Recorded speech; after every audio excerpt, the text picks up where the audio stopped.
Assalamualaikum warahmatullahi wabarakatuh. Perkenalkan, saya Siti Nazarotin, calon guru penggerak Angkatan 8 dari Kabupaten Blitar. Di sini saya akan mengunggah aksi nyata dari modul 1.4 program pendidikan guru penggerak.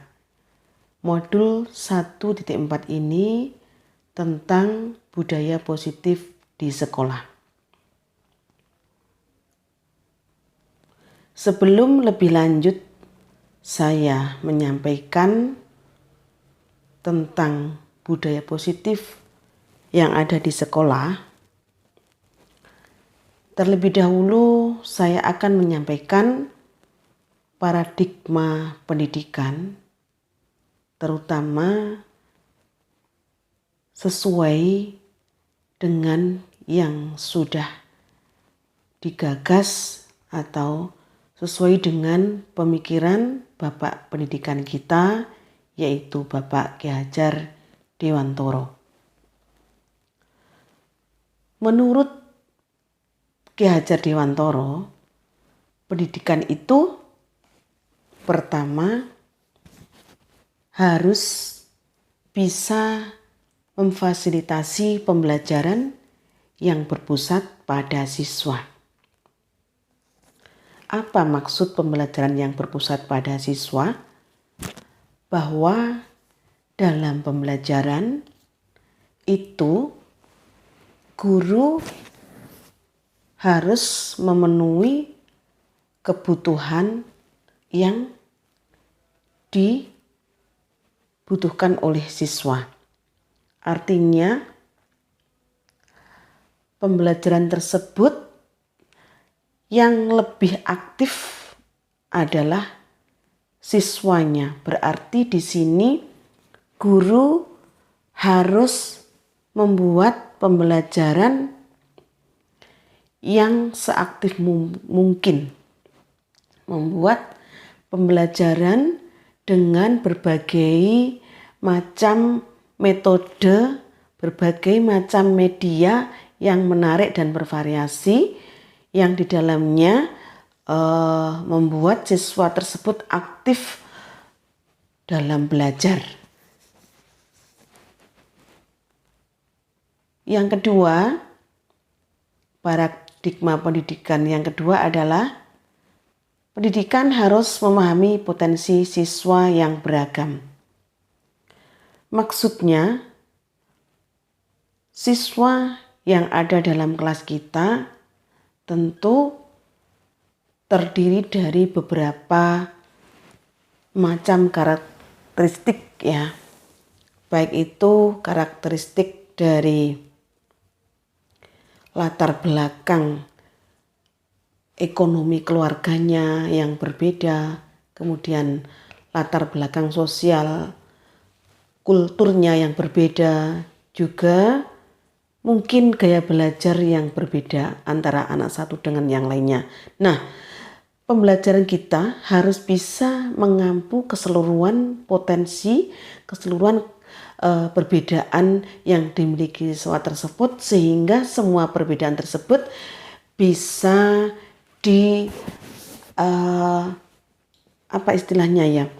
siswa yang dengan latar belakang berbeda namun dia bisa belajar dengan optimal. Kita tidak boleh memberikan pembelajaran yang sama dengan beberapa perbedaan tersebut. Yang ketiga, menyesuaikan pembelajaran dengan kondisi lingkungan, baik konten dan proses. Jadi dalam pembelajaran itu disesuaikan dengan kondisi lingkungan di mana siswa berada, di mana lingkungan sekolah tersebut berada. Mungkin antara siswa yang berada di pedesaan dengan siswa yang berada di perkotaan, atau siswa yang berada di pegunungan ataupun siswa yang berada di pesisir pantai, itu tentu akan berbeda dalam pembelajarannya. Jadi konsep atau proses dalam pembelajaran itu guru harus benar-benar menyiapkannya dengan baik sesuai dengan kondisi lingkungan sekolah dan siswanya masing-masing. Berikutnya, pendidikan itu harus bisa memanfaatkan kemajuan teknologi informasi untuk pembelajaran sebagai bekal masa depan yang semakin kompleks atau kodrat zaman.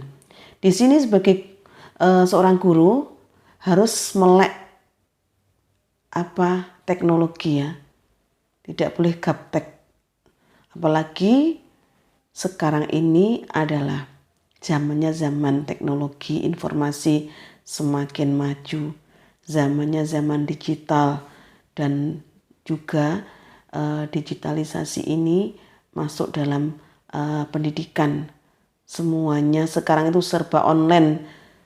Aplikasi-aplikasi pembelajaran harus kita kuasai agar kita tidak ketinggalan zaman, agar kita juga bisa menciptakan pembelajaran yang lebih up to date dan mengikuti perkembangan zaman. Selanjutnya, dalam aksi nyata berikut ini, saya sampaikan tentang budaya positif di sekolah. Sementara ini, panjenengan, Bapak Ibu guru semuanya,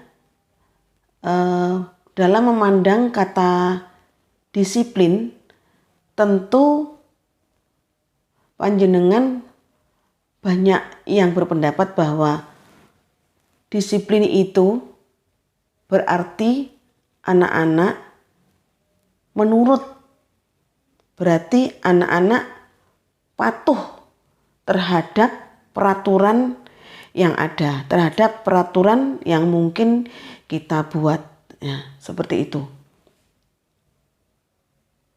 Bagaimana Bapak Ibu guru? Seperti yang saya sampaikan tersebut, pendapat panjenengan? Nah, ternyata sebenarnya pengertian disiplin itu,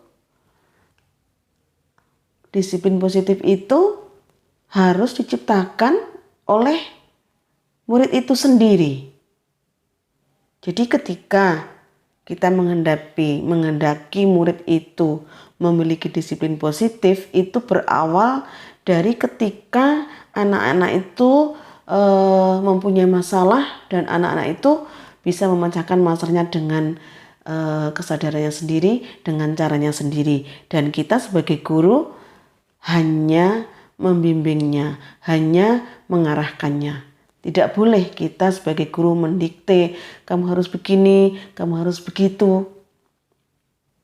Karena sebagai pendidik, tujuan kita adalah menciptakan anak-anak yang memiliki disiplin diri, sehingga mereka bisa berperilaku dengan mengacu pada nilai-nilai kebajikan universal dan memiliki motivasi intrinsik, bukan ekstrinsik. Jadi perilaku yang ingin anak-anak kita capai adalah mereka berperilaku sesuai dengan nilai-nilai kebajikan universal. Maksud dari kebajikan universal di sini adalah bahwa kebajikan itu berlaku umum, bahwa kebajikan itu menyeluruh, tidak kenal sekat, tidak kenal batas ruang dan waktu, tidak kenal suku, tidak kenal ras, tidak kenal agama dan negara. Jadi kebajikan itu berlaku untuk seluruh manusia. Misalnya, alam itu harus kita jaga. Alam itu harus kita lestarikan. Kita tidak boleh merusak alam, karena kalau alam rusak, manusia akan rugi. Dan itu berlaku untuk seluruh manusia yang ada di dunia ini. Jadi itulah yang dinamakan kebajikan universal. Dan kebajikan universal yang dimiliki oleh siswa, oleh murid, itu harus berangkat dari motivasi intrinsik. Motivasi dari dalam dirinya sendiri, bukan dari luar, bukan dari gurunya, bukan dari orang tuanya, bukan dari temannya.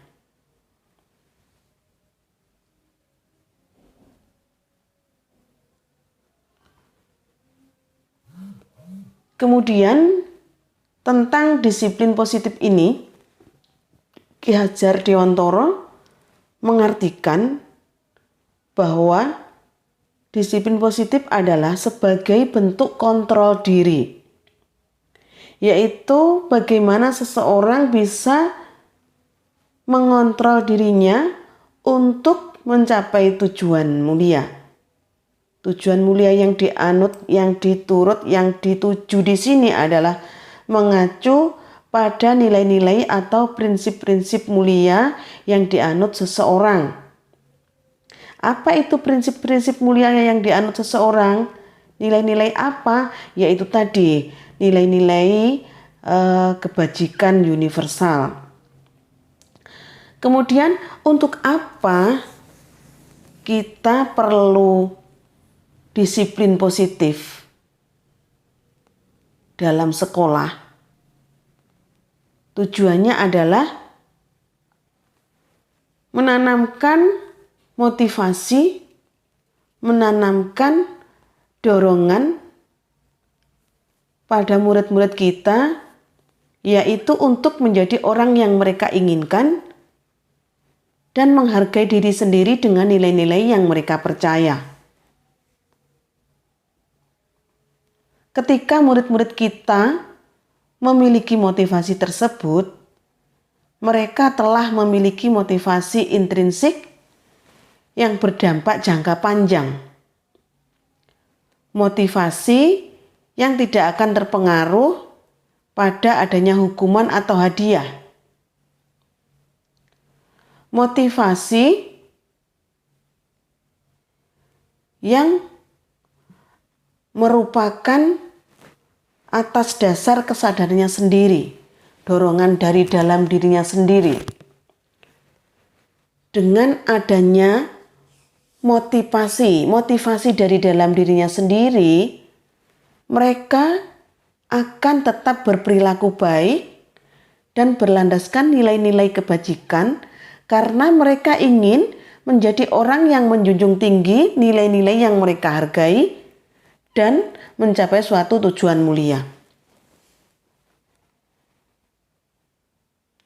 Jadi ketika anak sudah memiliki motivasi dalam dirinya itu, maka dia berbuat sesuatu itu, melakukan sesuatu yang baik itu akan mempunyai dampak atau berefek atau mempunyai dampak jangka panjang. Maksudnya dia akan terus melakukan kebaikan meskipun tanpa adanya hukuman ataupun tanpa adanya hadiah dari orang tua atau dari guru. Lalu apa keterkaitan disiplin positif dengan budaya positif di sekolah? Disiplin positif merupakan unsur utama dalam terwujudnya budaya positif yang kita cita-citakan di sekolah. Jadi dari disiplin positif mungkin dari diri siswa, masing-masing siswa, kemudian siswa tersebut berkelompok dalam satu kelas, kemudian kelas lain juga demikian mempunyai disiplin positif masing-masing. Kemudian dari kumpulan disiplin positif itu terbentuklah, terwujudlah menjadi budaya positif dalam sekolah yang kita harapkan, yang kita cita-citakan.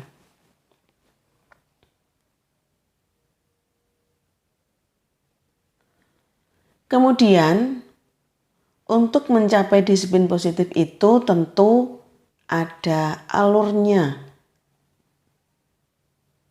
Nah, ketika anak mengalami permasalahan, guru atau orang tua tidak boleh langsung memberikan hukuman, tidak boleh langsung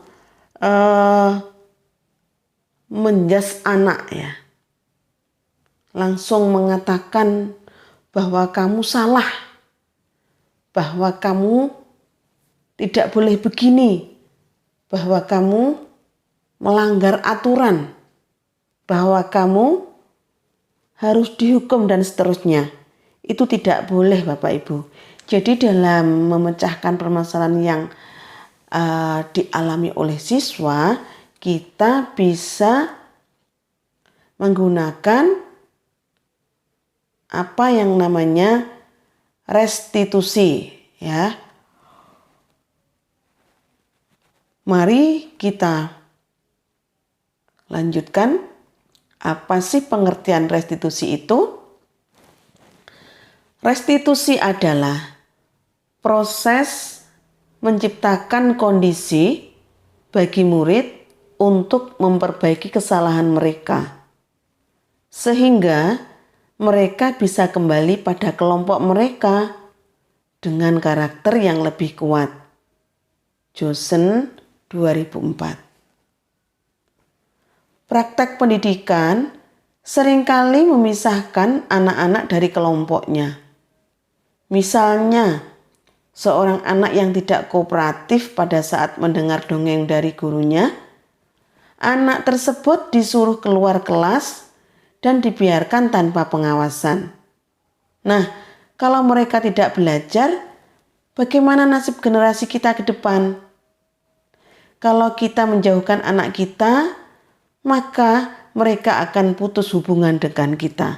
Dan justru itulah yang namanya kita sangat rugi. Selanjutnya, tahapan-tahapan yang ada pada segitiga restitusi ada 3. Yang pertama, menstabilkan identitas. Yang kedua, validasi tindakan yang salah. Yang ketiga, menanyakan keyakinan. Dari 3 tahapan ini tidak boleh dibolak-balik Bapak Ibu ya. Harus urut dari yang pertama, menstabilkan identitas. Maksudnya apa? Ketika anak mengalami masalah, ketika anak berbuat kesalahan, itu kita tidak boleh langsung menghukum atau mengata-ngatai yang apa istilahnya membuat anak down atau membuat anak takut ya. Jadi kita perlu menstabilkan identitas. Misalnya anak baru memecahkan gelas atau memecahkan kaca jendela, itu kita cara menstabilkan biar anak tidak takut, tidak merasa bersalah itu begini contohnya kata-katanya Bapak Ibu. Misalnya, anakku, kamu baru saja memecahkan kaca jendela ya. Hal tersebut benar apa tidak? Baik apa tidak? Anak tentu akan menjawab tidak gitu ya.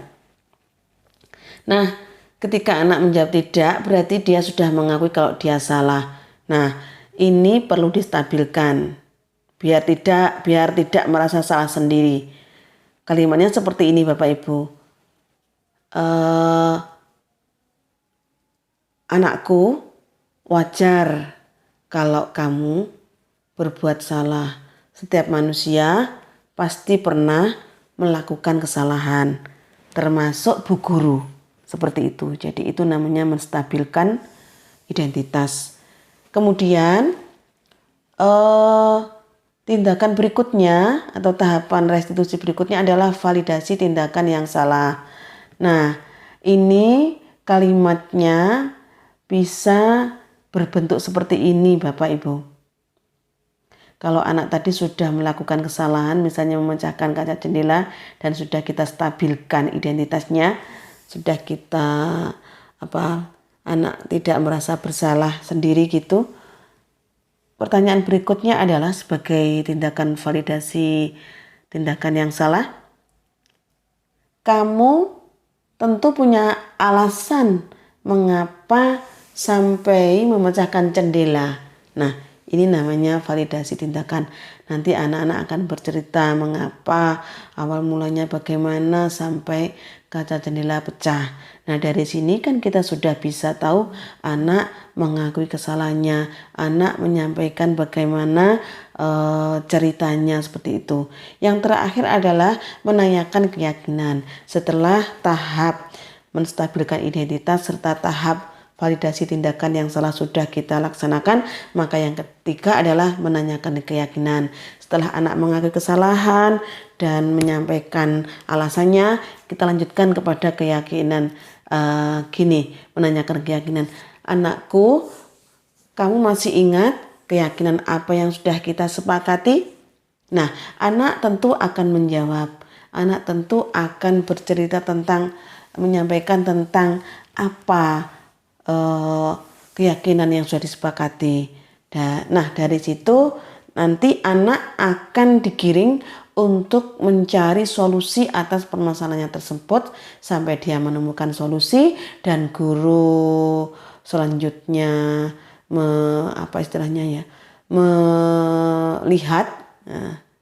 melihat sampai di mana anak tersebut konsekuen dalam menjalankan memperbaiki kesalahannya, ya. Jadi agar anak tersebut tidak mengulangi kesalahan yang sama, kita memakai tahapan restitusi atau biasa disebut dengan segitiga restitusi.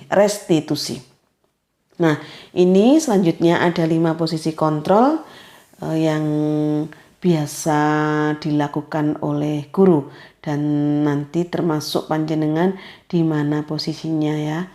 Posisi kontrol seperti apa? Yang pertama adalah kontrol penghukum, yaitu selalu memberikan hukuman fisik maupun verbal. Yang kedua, pembuat rasa bersalah, membuat merasa tidak nyaman, bersalah atau rendah diri. Kemudian yang ketiga, teman itu mengontrol fungsi teman itu mengontrol murid melalui persuasi. Persuasi di sini adalah pendekatan, ya. Kemudian kontrol keempat adalah pemantau. Guru sebagai tugasnya adalah mengawasi perilaku murid-murid. Yang kelima adalah manajer. Manajer ini adalah berbuat sesuatu bersama murid, menemukan solusi atas permasalahannya sendiri. Jadi Bapak Ibu, menurut panjenengan posisi ini, kelima posisi ini menurut panjenengan yang paling ideal, paling bagus yang mana? Oke, sependapat dengan saya. Meskipun mungkin saya dan panjenengan belum bisa menjalankannya dengan penuh, namun setidaknya kita mengetahui bahwa idealnya sebagai guru itu harus memiliki kontrol, posisi kontrol sebagai manajer. Ini yang terbaik Bapak Ibu. Kita membersamai anak-anak menemukan solusi atas permasalahannya sendiri. Itu Bapak Ibu yang bisa saya sampaikan, mudah-mudahan bermanfaat. Silahkan mengikuti video saya berikut ini. Terima kasih. Assalamualaikum warahmatullahi wabarakatuh. A'udzubillahi minasyaitonirrajim. Bismillahirrahmanirrahim. Alhamdulillahirabbil alamin wa binasta'inu ala umuri dunya waddin. Sayyidina wa habibina wa maulana Muhammad wa ala alihi washabihi ajma'in, amma ba'du. Yang saya hormati Bapak Ibu guru sekalian, marilah sebelumnya kita panjatkan puji syukur kepada Allah SWT, yang mana pada kesempatan ini kita dapat berkumpul bersama dalam keadaan sehat walafiat. Salatullah salamuhu semoga tetap terlimpahkan kepada junjungan kita Nabi Agung Muhammad sallallahu alaihi wasallam, yang kita semua sebagai umatnya semoga mendapatkan kesabaran hijau pada hari kiamat.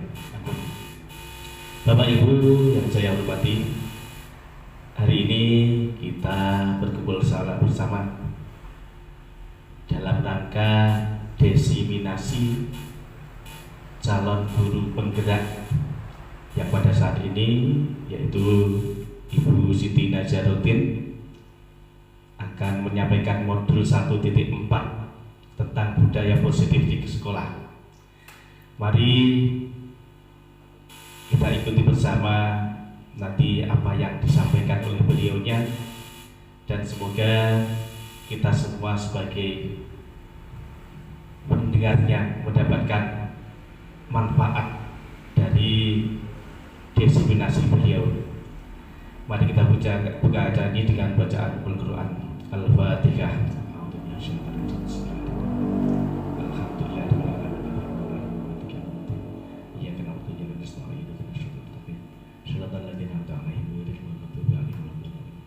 Terima kasih bacaannya.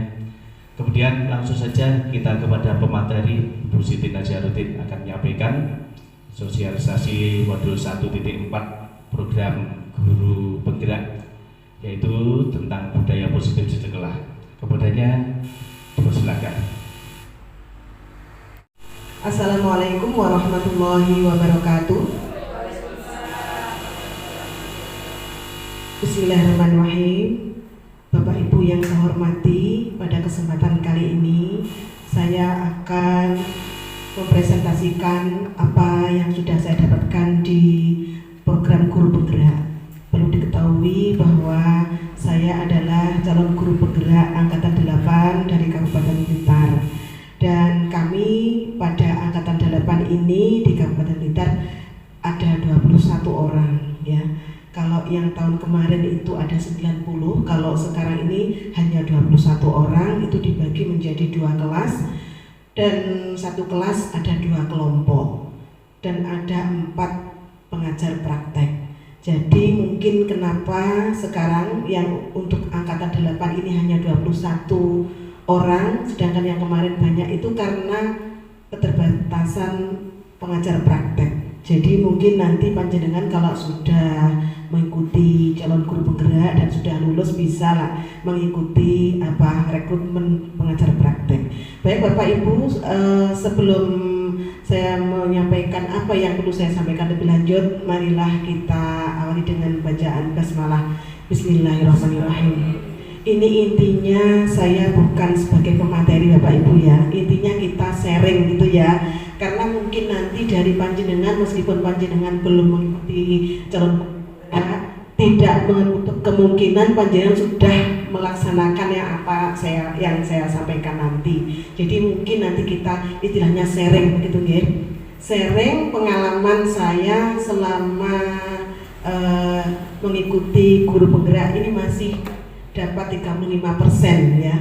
Ada 3 modul, masing-masing modul ada submodulnya gitu ya. Untuk yang sudah saya selesaikan ini adalah modul 1, ada 4 submodul. Jadi ada modul 1.1, modul 1.2, modul 1.3 dan modul 1.4. Dan ini yang akan saya sampaikan ini adalah tugas aksi nyata modul 1.4 tentang budaya positif di sekolah. Tolong di Mbak. Sebelum kita lebih lanjut membicarakan tentang apa atau itu budaya positif di sekolah, lebih baik kita merefresh pengetahuan kita tentang apa paradigma pendidikan menurut siapa Bapak Ibu, Bapak pendidikan kita, Ki Hajar Dewantoro. Nah, di sini menurut Ki Hajar Dewantoro, pendidikan itu adalah memfasilitasi pembelajaran yang berpusat pada siswa. Maksudnya bagaimana? Bahwa kita sebagai guru itu harus memberikan fasilitas untuk kebutuhan siswa. Jadi kalau mungkin panjenengan yang pengalaman yang lampau, yang dulu-dulu kita itu pendidikan kita masih berpusat pada guru. Namanya istilahnya teacher center gitu ya. Kalau saat ini apalagi sekarang kurikulumnya merdeka, mungkin panjenengan sudah sering ikut workshop. Jadi pembelajaran itu harus berpusat pada siswa. Yang nomor 2, memahami potensi siswa yang beragam. Kita tahu bahwa dalam kelas itu siswa itu banyak mempunyai perbedaan karakteristik gitu ya. Mulai dari latar belakang sosial ekonominya, latar belakang lingkungannya juga, budaya lingkungannya, termasuk berbeda-beda dalam gaya belajar. Nah, atas keragaman tersebut kita harus paham.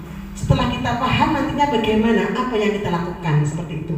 Kemudian, nah ini, setelah kita paham potensi siswa yang beragam tersebut, kita harus bisa menyesuaikan pembelajaran dengan kondisi lingkungan, baik konten dan proses. Apa itu konten? Bapak Ibu pasti sudah tahu apa itu konten. Konten adalah, kalau dulu, materi ya, materi isi dari apa yang akan kita sampaikan dalam pembelajaran. Kemudian proses, apa itu proses? Proses berarti ya berlangsungnya panjenengan dalam kelas itu, berlangsungnya proses pembelajaran itu.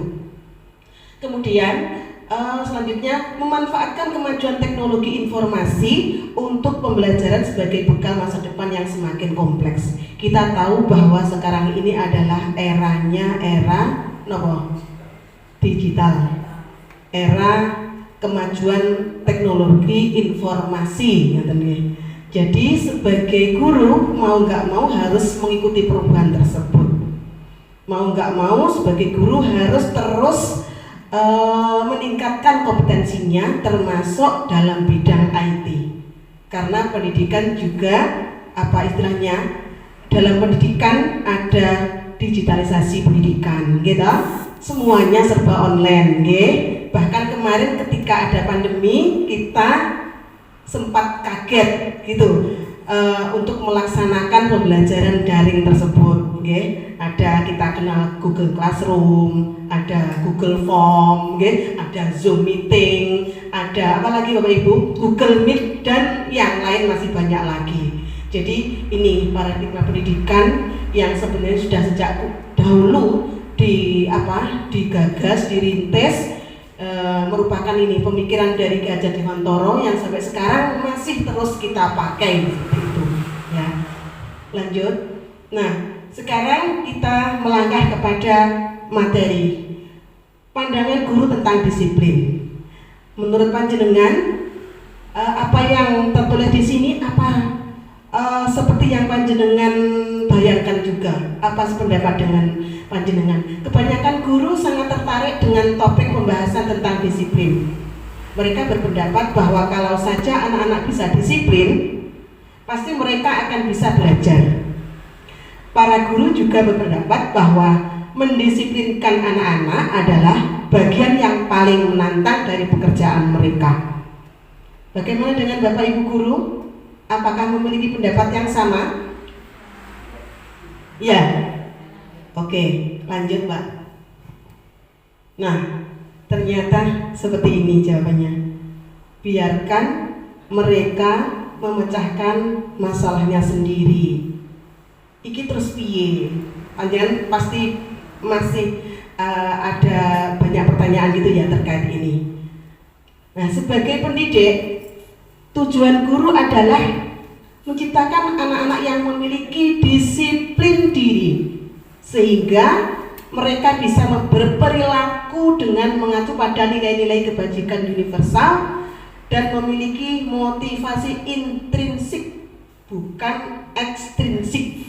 Nah, ini loh Bapak Ibu, ternyata selama ini mungkin pemahaman kita yang berbeda dengan apa yang disampaikan oleh Ki Hajar Dewantoro. Intinya apa toh ini yang ada tertera di situ, bahwa kita ketika menginginkan anak itu disiplin, itu jangan dari kita yang menentukan, ya, harus dari anak itu sendiri dan kita membersamainya.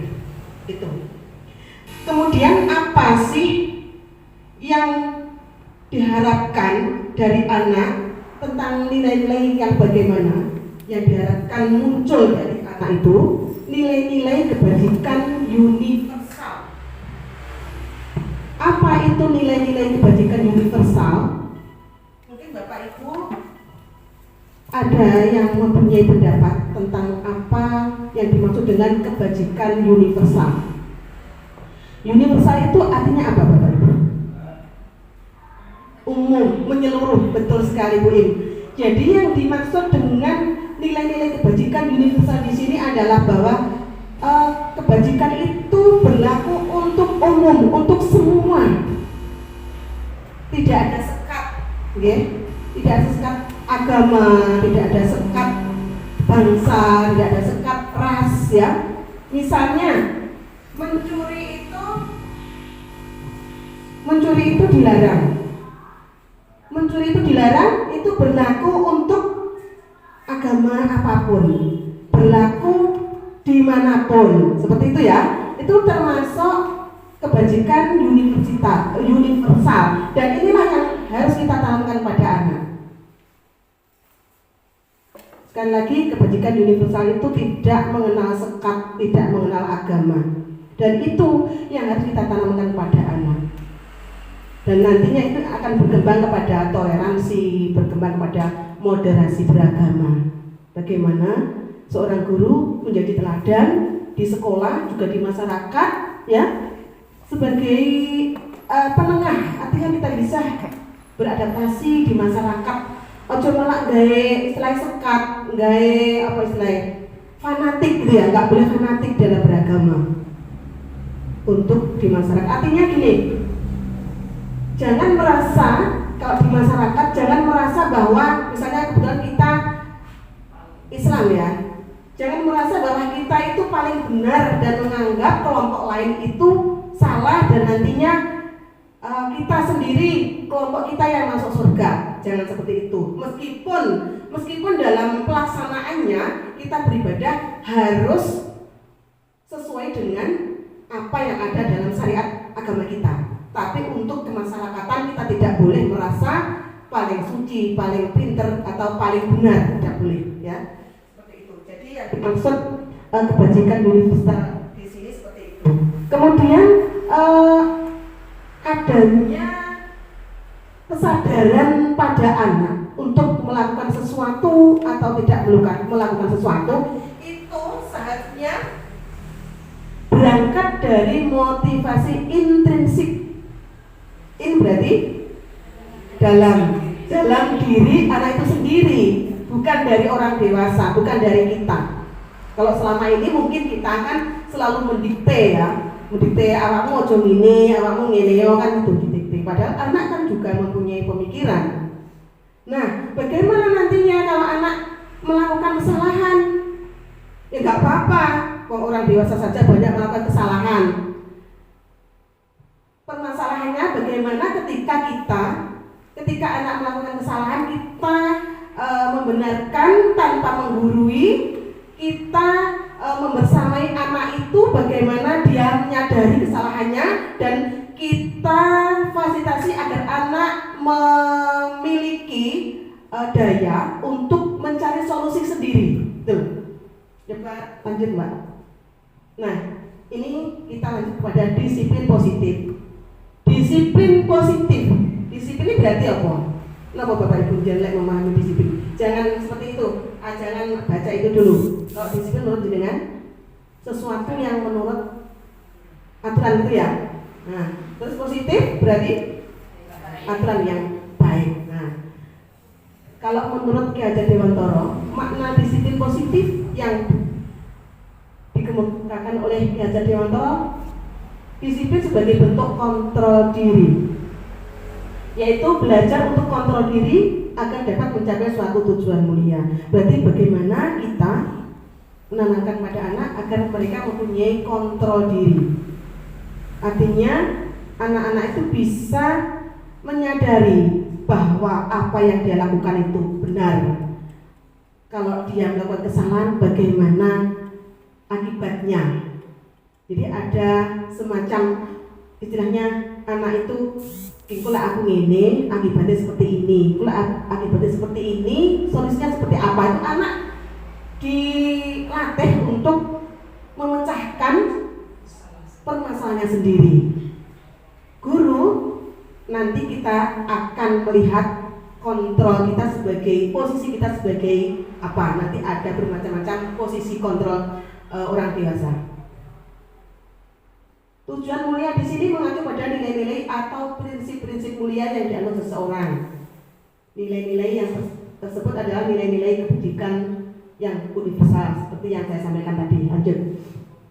Nah, apa sih tujuan kita membentuk disiplin positif?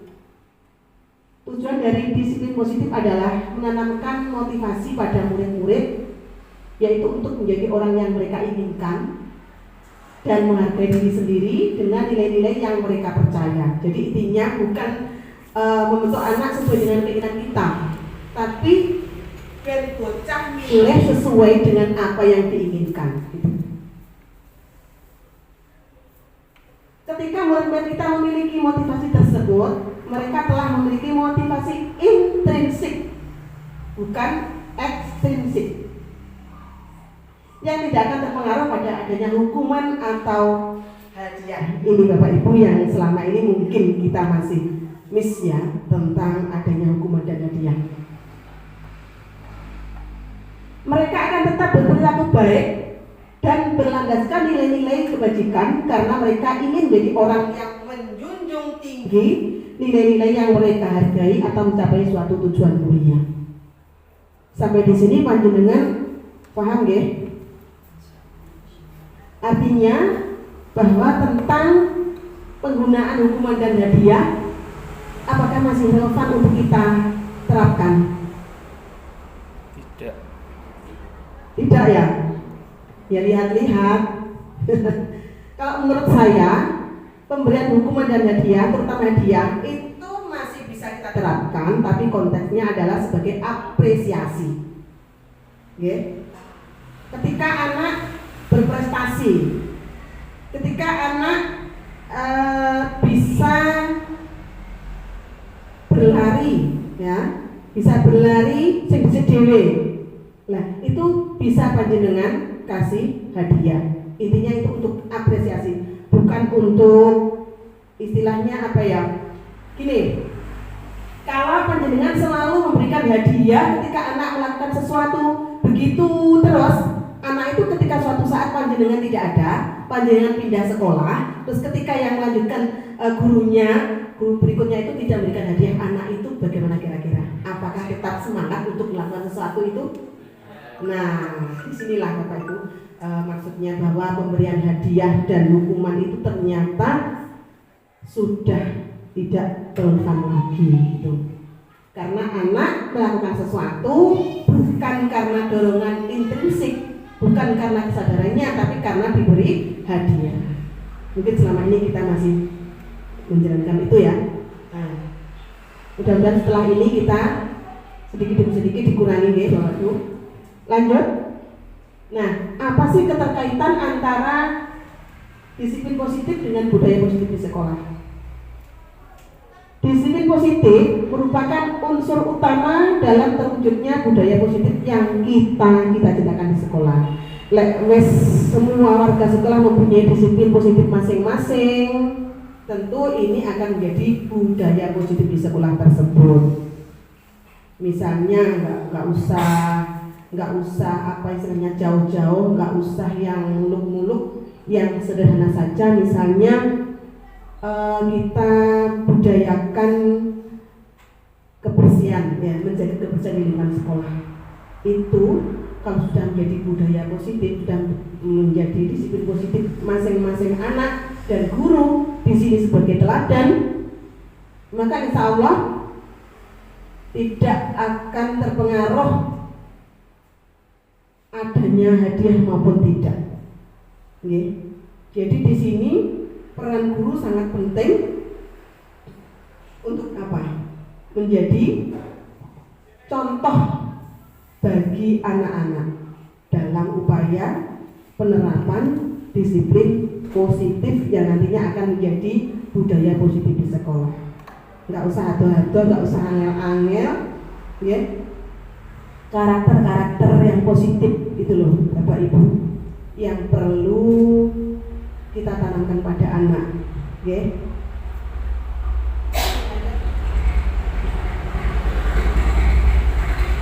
Nah, ini kaitannya dengan tadi. Masih ada rentetannya. Setelah budaya positif, terus ini apa loh? Makanan apa ini? Yang pernah dengar? Pernah dengar? Belum. Saya masih samar. Sebelum ikut pendidikan guru penggerak ini saya masih samar pernah dengar, cuma belum paham betul apa itu restitusi. Restitusi adalah sebuah cara menanamkan disiplin positif pada murid. Ini cara nih. Lanjut. Nah, pengertian restitusi. Restitusi adalah proses menciptakan kondisi bagi murid untuk memperbaiki kesalahan mereka, sehingga mereka bisa kembali pada kelompok mereka dengan karakter yang lebih kuat. Johnson 2004. Maksudnya gitu, mari kita pahami sedikit demi sedikit ya Bapak Ibu. Ketika anak melakukan kesalahan, kita jangan langsung menjas, jangan langsung memberi hukuman, tapi kita harus memberikan pengertian pada anak, ya. Nah, ini nanti ada namanya segitiga restitusi, tahapan-tahapan yang bisa kita gunakan untuk membantu anak memecahkan permasalahannya. Nih, praktek pendidikan seringkali memisahkan anak-anak dari kelompoknya. Mungkin jenengan punya pengalaman seperti ini. Misalnya, seorang anak yang tidak kooperatif pada saat mendengar dongeng gurunya, anak itu disuruh keluar kelas dan dibiarkan tanpa pengawasan. Pernah jenengan melakukan ini? Memberi hukuman? Tapi pernah dengar ada yang melakukan seperti ini, misalnya lek saya melanggar mubeng lapangan seperti itu juga, kamu lek nggak manut ketua mono, pernah Nah, kesalahan-kesalahan seperti itu wajar Bapak Ibu, karena kita memang kadang-kadang kalau dihadapkan pada praktek bingung lek ngatasi seperti itu ya. Teorinya ngerti Bu, tapi ketika praktek kadang-kadang kita bingung, akhirnya melakukan hal-hal yang seharusnya tidak boleh kita lakukan. Nah, enggak ngrungok nih kon metu malahan. Terus iku nang jaba terus malah piye ra diawasi. Ya toh? Kalau mereka tidak belajar, bagaimana nasib generasi kita ke depan? Kalau kita menjauhkan anak kita, maka mereka akan putus hubungan dengan kita. Itu. Jadi kesan-kesan yang mungkin selama ini bisa dikatakan dosa-dosa pendidikan seperti itu ya, karena kita memang belum mengetahui ilmunya, atau mungkin dulu dengan sekarang bukan berbeda sebenarnya. Sebenarnya sejak dulu sudah ada, mungkin kekurangan pahaman kita aja ya. Lanjut. Nah, ini Bapak Ibu yang dimaksud dengan segitiga restitusi yang kemarin saya praktekkan dengan anak-anak itu ya. Ini ada 3 langkah untuk memecahkan masalah anak ya. Ini juga bisa dipakai untuk memecahkan masalah guru. Misalnya saya di sini sebagai kepala sekolah, misalnya ada guru yang bermasalah, itu bisa dipecahkan dengan ini. Atau seorang direktur untuk memecahkan masalah karyawannya ya. Nah, ini ada 3 langkah, 3 tahapan. Yang pertama adalah menstabilkan identitas. Yang kedua, validasi tindakan yang salah. Yang ketiga, menanyakan keyakinan. Ini langkahnya. Ini pertanyaan-pertanyaan yang mengiringi. Misalnya, setiap orang pasti pernah melakukan kesalahan. Kalimat-kalimatnya seperti ini. Kamu bukan satu-satunya yang pernah melakukan ini. Jadi ketika anak salah, itu kata-katanya kurang lebih seperti ini. Jangan seperti itu ya. Jangan bagaimana kok pakai gini, sana biayaan dan seterusnya. Itu kalimat-kalimat negatif yang jangan sampai kita kita sampaikan kepada anak. Jadi kita tahu, kita sadar bahwa sebagai manusia kita pun juga sering melakukan kesalahan. Jadi ini namanya menstabilkan identitas. Jadi anak itu biar tidak down, biar tidak takut melakukan kesalahan, ini distabilkan. Kemudian yang kedua adalah validasi tindakan yang salah. Ketika anak sudah distabilkan tadi, misalnya anak memecahkan kaca jendela, jadi itu anak disadar, kamu kan harus paham, lek salah anak harus paham, ya. Jadi kita nggak apa-apa. Setiap orang pernah melakukan kesalahan, Bunda juga demikian, gitu ya. Bunda juga pernah terlambat, seperti itu. Kemudian, adakah cara yang lebih efektif untuk mendapatkan apa yang kamu butuhkan? Kamu tentu punya alasan mengapa melakukan itu, misalnya. Nyapo kok pecah nih, gitu ya. Nyapo kok pecah nih. Terus anak kan akan menjawab. Itu namanya validasi tindakan yang salah. Dan yang terakhir, keyakinan kelas.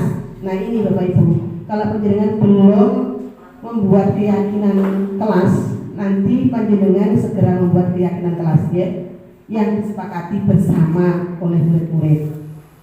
Jadi ketika ini sudah tahap kedua ini, yang terakhir adalah kita menanyakan keyakinan kelas. Kamu masih ingat keyakinan kelas yang kita buat kemarin? Misalnya seperti itu. Ingat Bu, apa? Tentang kejujuran, tentang tanggung jawab. Kaitannya mecahnya kocok tentang tanggung jawab. Berarti kalau demikian yang kalian lakukan itu bagaimana? Sesuai enggak dengan kesepakatan kelas kita? Sesuai dengan keyakinan kelas kita apa enggak? Seperti itu. Jadi anak kan sadar, kalau tidak Bu, terus kalau demikian kira-kira apa? Solusi apa yang bisa kamu lakukan untuk memecahkan masalah tersebut? Begini Bu, dan seterusnya. Jadi anak dibuat sadar dengan kesalahannya dan anak diberi kesempatan untuk mencari solusi sendiri, seperti itu. Ini namanya apa tadi? Segitiga restitusi. Sampai di sini mungkin panjenengan sudah paham ya? Sudah punya gambaran ya? Nanti coba panjenengan bisa praktekkan gitu ya. Lanjut. Nah ini sebagai orang dewasa, di sini sebagai guru ada 5 posisi kontrol, ya. Dia termasuk yang mana tadi? 5 posisi kontrol. Dan Johnson dalam bukunya Restitution Lanjut Pak. Ya. Dalam bukunya itu bisa jangan baca, kalau aku semua contoh keliru. Belum sebelum itu. Mengemukakan bahwa guru perlu meninjau kembali penerapan disiplin di dalam ruang-ruang kelas mereka selama ini, ya. Baca sendiri. Apakah telah efektif? Apakah berusaha memerdekakan dan memandirikan murid? Kita koreksi bersama-sama. Bagaimana Bapak Ibu selama ini yang panjenengan terapkan? Apakah telah efektif? Apakah berpusat pada siswa? Gimana? Panjenengan bisa mengerti diri sendiri ya. Lanjut. Nah sekarang kita lihat posisi kita di mana. Lanjut Pak. Nah ini 5 posisi kontrol. Yang pertama adalah penghukum. Sehingga memang lek salah dihukum, kon ngubengi lapangan, ya, kon apa jenenge ngusek jeding, seperti itu ya, kon metu kos pokok kelas dan seterusnya, ya. Pemberi hukuman baik fisik atau verbal. Baik fisik berarti memang kon ngubeng lapangan, baik verbal berarti disuweneni dan seterusnya. Yang kedua, pembuat rasa bersalah, membuat merasa tidak nyaman, bersalah atau rendah diri. Iki rada alus. Cuma alusnya ini kok mak jelek. Sampeyan kok ngono, alus bahasanya alus, tapi itu membuat anak itu merasa bersalah. Pernah jenengan melakukan seperti itu nggih? Pernah nggih? Ada atau tidak kita pernah melakukan seperti itu. Yang ketiga, teman. Kita bertindak sebagai teman, ini suatu apinen. Mengontrol murid melalui persuasi. Persuasi adalah pendekatan. Kita berlaku sebagai teman. Ngerti nggih? Berarti kita bertindak sebagai kawan, sebagai teman. Itu kadang-kadang bagus, kadang-kadang jelek. Karena apa? Ketika kita nggak ada, anak jaga nih awake dhewe sebagai teman. Ya. Kemudian yang keempat, pemantau. Mengawasi perilaku murid-murid, diawasi, dipantau. Ini juga lebih bagus dari yang teman. Dan yang terakhir, yang adalah manajer. Berbuat sesuatu bersama murid, menemukan solusi atas permasalahannya sendiri. Kira-kira di antara 5 posisi ini yang terbaik yang mana, Bapak? Yang kelima ya. Yang terbaik adalah yang kelima, sebagai manajer. Ya, kita bersama murid mengkondisikan murid agar murid itu mempunyai pemahaman, agar murid itu bisa mengkondisikan dirinya apa yang boleh dan tidak untuk dilakukan, dan anak mempunyai motivasi dari dalam dirinya untuk melakukan kebaikan itu. Lanjut. Nah, ini pada posisi manajer, maka suara guru sebaiknya tulus, tidak perlu marah, tidak perlu meninggikan suara, apalagi menunjuk jari ke murid. Mungkin kita pernah melakukan itu ketika khilaf ya, saking gede bocah berkaca pinggang atau bersikap seolah-olah menyesal, tampak sedih akan perbuatan murid ataupun bersenda gurau menempatkan diri sebagai teman murid.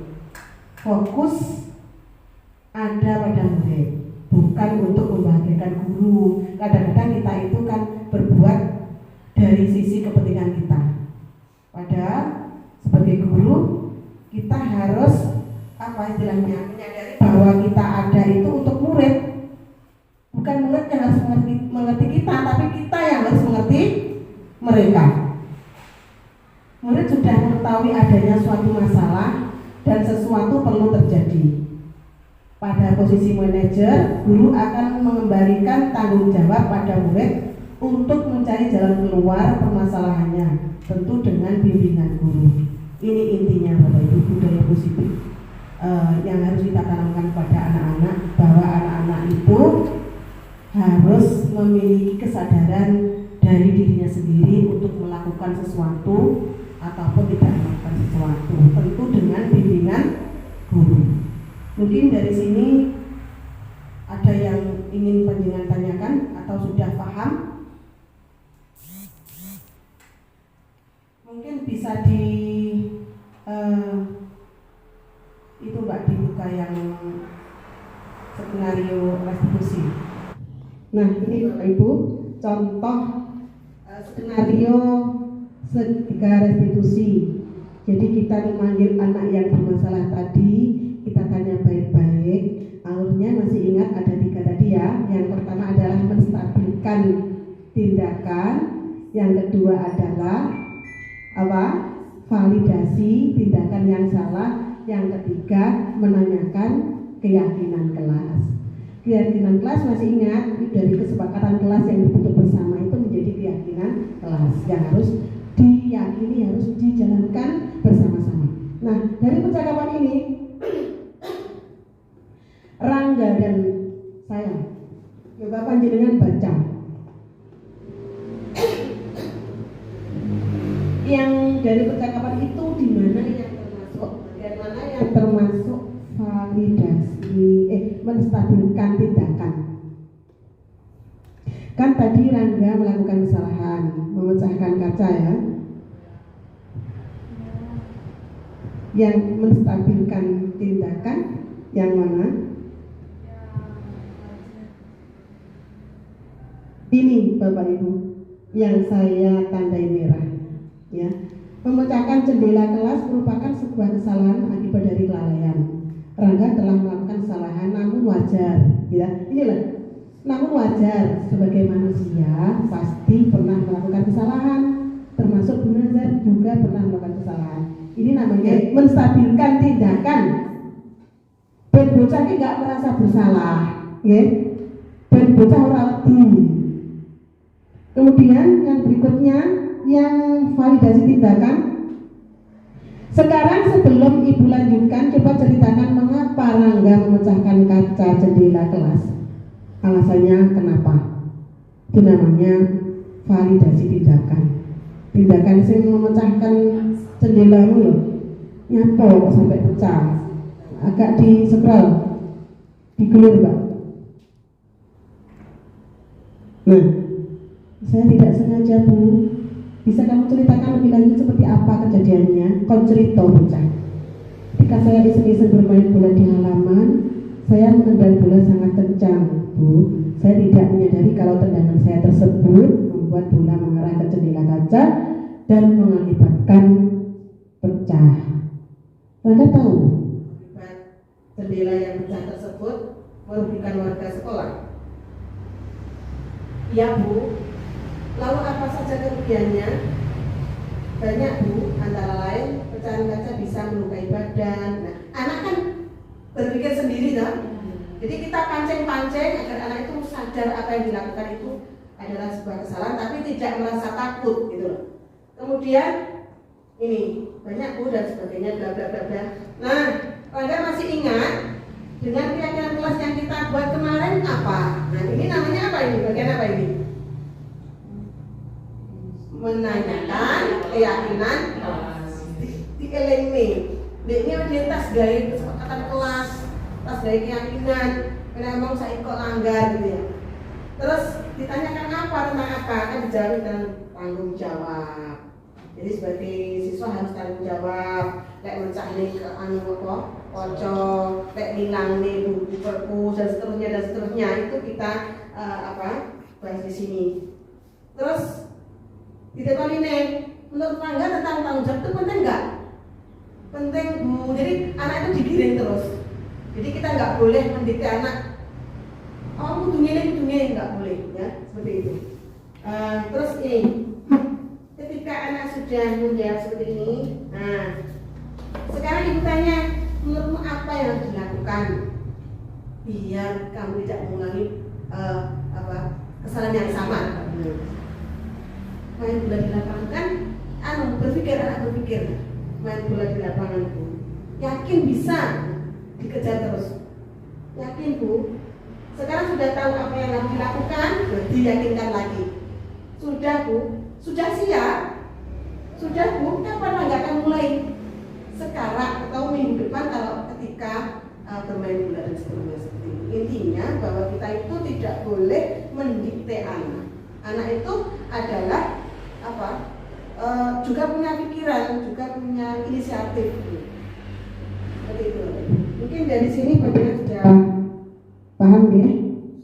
Mudah-mudahan apa yang saya sampaikan bisa kita terapkan bersama-sama, dan nanti kalau mungkin masih ada kebingungan kita bisa belajar bersama. Sharing, ini intinya sharing nih Bapak Ibu. Mudah-mudahan apabila ada kekurangan saya mohon maaf. Saya akhiri. Wassalamualaikum warahmatullahi wabarakatuh. Waalaikumsalam.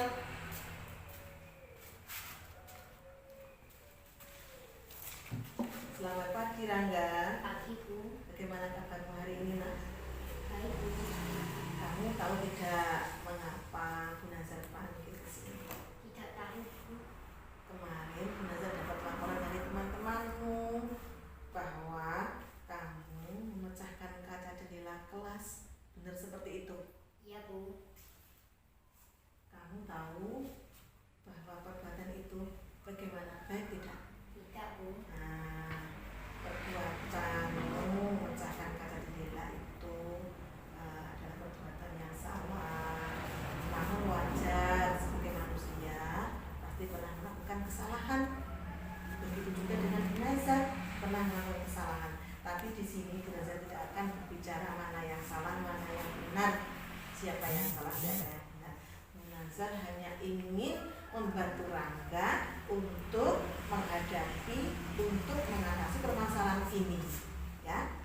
Terus sekarang sebelum Bu Nazar lanjutkan, coba ceritakan mengapa Rangga sampai memecahkan kaca jendela kelas.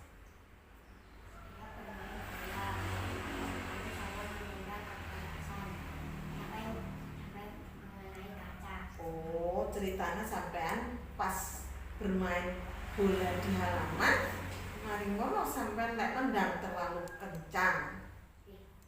Akhirnya mengenai kaca jendela sampai pecah, itu ya. Nah, kemudian Rangga tahu tidak akibat dari kaca jendela yang pecah tadi? Kerugiannya seperti apa? Bila menjadi rusak, Terus, pecahan kaca bisa melukai tangan. nah, pecahan kaca ini bisa mengenai tangan yang malih apa jenenge? Sakit toh, kena pecahan kaca akhirnya terluka terus berdarah. Terus apa tadi kerugiannya? Jendelanya rusak. Terus jendelanya rusak bagaimana? Harus bagaimana? Bijanya rusak apa dibenahi? Terus dibenahi. Nah, dibenahi butuh apa? Uang. Butuh uang, pinter. Berarti kerugiannya banyak toh atas perbuatan kamu. Nah, sekarang kamu masih ingat keyakinan kelas yang kita buat kemarin? Tentang apa coba? Nah, tentang bagaimana kita itu harus bertanggung jawab terhadap apa yang kita lakukan, terhadap kesalahan yang kita lakukan, seperti itu ya, seperti contohnya Rangga yang kamu lakukan. Nah, sekarang tentang bertanggung jawab itu sebenarnya penting atau tidak? Kalau kita melakukannya baik apa tidak? Baik, Bu. Nah, sekarang yang saya tanya, menurut Rangga apa yang bisa Rangga lakukan untuk mengatasi hal tersebut biar kamu tidak mengulanginya lagi? Main bola di lapangan. Nah, bermain bola di lapangan agar tidak mengganggu teman, agar tidak memecahkan kaca jendela lagi, agar tidak merugikan orang lain juga, sekolah, seperti itu. Kemudian kamu yakin bisa melakukan hal ini? Yakin, Bu. Terus mulai kapan? Hari ini, Bu. Hari ini. Berarti hari ini Rangga akan melakukan apa? Kalau bermain bola? Kalau bermain bola di mana? Tadi Lapangan. di lapangan. Tidak boleh di mana tadi? Tidak boleh di halaman sekolah. Jadi mulai hari ini Rangga berusaha mengingat-ingat kejadian seperti ini agar tidak terulang lagi. Lek main bola di lapangan, itu ya. Semoga mulai hari ini Rangga menjadi pribadi yang baik, menjadi anak yang bertanggung jawab, seperti itu. Tos dulu yuk. Terima kasih atas waktunya Rangga. Silahkan kembali ke kelas. Assalamualaikum warahmatullahi wabarakatuh. Menurut saya, apa yang dilakukan Bu Nazar membuat saya sadar atas kesalahan yang saya perbuat. Saya bermain bola di halaman sekolah dan membuat kaca jendela pecah. Yang saya suka adalah Bu Nazar tidak marah kepada saya, tetapi justru membimbing saya untuk mencari jalan keluar dari masalah saya. Kedepannya saya berjanji tidak akan mengulangi kesalahan yang saya perbuat. Terima kasih Bu Nazar. Wassalamualaikum warahmatullahi wabarakatuh. Assalamualaikum. Waalaikumsalam.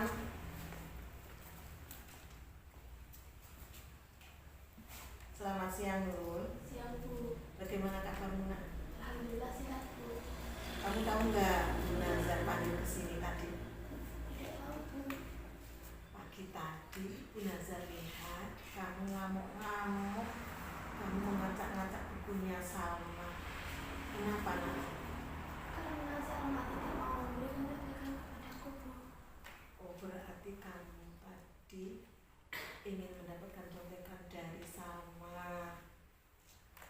kamu tahu tidak, mencontek itu hal yang tidak baik. Tahu, Bu. Terus yang ingin Bunda Azhar tanyakan, kenapa kamu sampai mencontek? Karena tidak belajar, Bu. Iya, kamu mencontek, nggak dapat contekan, kamu malah mengacak-acak bukunya Salma. Berarti di sini kamu melakukan dua kesalahan. Namun wajar sebagai manusia itu selalu pernah berbuat salah. Bunda Azhar juga seperti itu, pernah melakukan kesalahan. Namun di sini Bunda Azhar tidak akan apa istilahnya berbicara tentang mana yang salah, mana yang benar. Bunda Azhar hanya ingin membantumu untuk menyelesaikan permasalahan ini.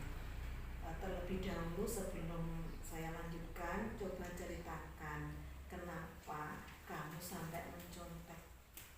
Karena tidak belajar, Bu. Tidak belajar, tadi malam tidak belajar. Kenapa? Ketiduran setelah main HP. Oh, jadi kamu ketiduran setelah main HP, terus keesokan harinya kamu mengerjakan matematika tidak bisa, kamu mencari contekan, tidak mendapatkan contekan, akhirnya kamu marah-marah sampai seperti itu, gitu. Iya, Bu. Terus kamu tahu tidak, masih ingat tidak keyakinan kelas yang kita bentuk kemarin? Iya, Bu. Tentang apa coba? Tentang kejujuran dan kenyamanan. Tentang kejujuran dan kenyamanan dalam kelas. Kalau kita melakukan sebuah kejujuran dan menjaga kenyamanan belajar dalam kelas, itu penting tidak? Penting, Bu. Kalau kita lakukan baik tidak? Baik, Bu. Nah, kalau seperti itu berarti Bunda Azhar ingin bertanya, untuk mengatasi permasalahan seperti ini, apa yang kamu lakukan, yang bisa kamu lakukan agar tidak terulang lagi? Pertama, saya akan mengerjakan semampunya dan berdoa kepada Allah. Biar bisa mengerjakan bagaimana? Usahamu apa biar kamu bisa mengerjakan soal? Tidak menyontek. Baik, tidak menyontek, biar bisa mengerjakan soal, malamnya berarti kamu harus apa? Belajar. Nah, harus belajar dan juga apa tadi? Belajar, Belajar semampunya dan berdoa. berdoa pada Allah biar diberi apa? Kemudahan. Terus selain itu, kamu tadi kan sudah mengacak-acak bukunya Salma. Apa yang bisa kamu lakukan? Saya akan meminta maaf kepada Salma, Bu. Saya akan minta maaf, betul sekali, baik sekali. Yakin kamu bisa? Oke, Bu. Terus kapan itu mulai kamu lakukan? Hari ini, Bu. Hari ini, berarti hari ini kamu berusaha untuk menjadi lebih baik, menjadi anak yang solihah, menjaga kejujuran, kemudian menjaga kenyamanan dalam belajar di kelas, begitu? Nah, semoga mulai hari ini Nurul menjadi pribadi yang lebih baik dan menjadi anak yang solihah. Amin, Bu. Tos dulu yuk. Terima kasih atas waktunya. Silahkan kembali ke kelas, Nurul. Iya, Bu.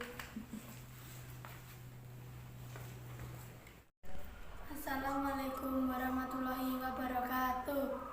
Menurut saya, apa yang dilakukan Bunda Azhar membuat saya sadar atas kesalahan yang saya perbuat. Saya mengacak-acak buku Salma karena Salma tidak mau memberikan contekan saat ulangan. Yang saya suka adalah Bunda Azhar tidak marah kepada saya, tetapi justru membimbing saya untuk mencari jalan keluar dari masalah saya. Kedepannya, saya berjanji tidak akan mengulangi kesalahan yang saya perbuat. Terima kasih, Bunda Azhar. Assalamualaikum warahmatullahi wabarakatuh.